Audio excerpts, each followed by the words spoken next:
Friends, VS കൃഷി വീട്ടിലേക്ക് എല്ലാവർക്കും സ്വാഗതം. എൻ്റെ പേര് അതിഥി VS. ഞാനൊരു ചെറിയ വീഡിയോ ആയിട്ടാണ് വന്നേക്കുന്നത്. എൻ്റെ ഈ വീഡിയോ ഇഷ്ടമായെങ്കിൽ ലൈക്ക്, ഷെയർ, സബ്സ്ക്രൈബ് ചെയ്യാൻ മറക്കല്ലേ. നമുക്ക് നേരെ വീഡിയോയിലേക്ക് പോയാലോ. ഹായ് ഫ്രണ്ട്സ്, ഇപ്പോൾ നമ്മൾ നിൽക്കുന്നത് കൃഷി ചെയ്യണ പാടത്താണ്.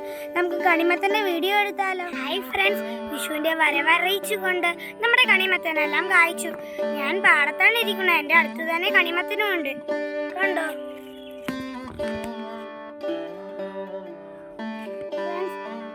ഇത് കണ്ടോ, നല്ല ഭംഗിയല്ലേ, ഓറഞ്ചും മഞ്ഞയും കളറായിട്ട്. ഫ്രണ്ട്സ്, ഇത് കണ്ടോ, എന്ത് ഭംഗിയായിരുന്നു കാണാൻ. വിഷുവിന് കണി വെക്കുമ്പോൾ ഇത് എന്ത് ഭംഗിയായിരിക്കും. ഇതുപോലെ തന്നെ വലിയ മത്തനും ചെറിയ മത്തനും ഉണ്ട്. ഞാൻ കാണിച്ചു തരാം, എൻ്റെ കൂടെ വാ. ഹലോ ഫ്രണ്ട്സ്, ഇതാണ് വലിയ മത്തൻ. ഇത് വിളവെടുക്കാനായില്ല, ഇച്ചിരി കൂടെ വലുതാകണം. കണിമത്തം വേണ്ടവർ ഞങ്ങളുടെ ഷോപ്പുമായി കോൺടാക്ട് ചെയ്യുക. എൻ്റെ ചെറിയ വീഡിയോ ഇഷ്ടമായി ലൈക്ക്, ഷെയർ, സബ്സ്ക്രൈബ് ചെയ്യാൻ മറക്കല്ലേ. ഇനി അടുത്ത വീഡിയോ അടുത്ത ദിവസം കാണാം. Bye bye.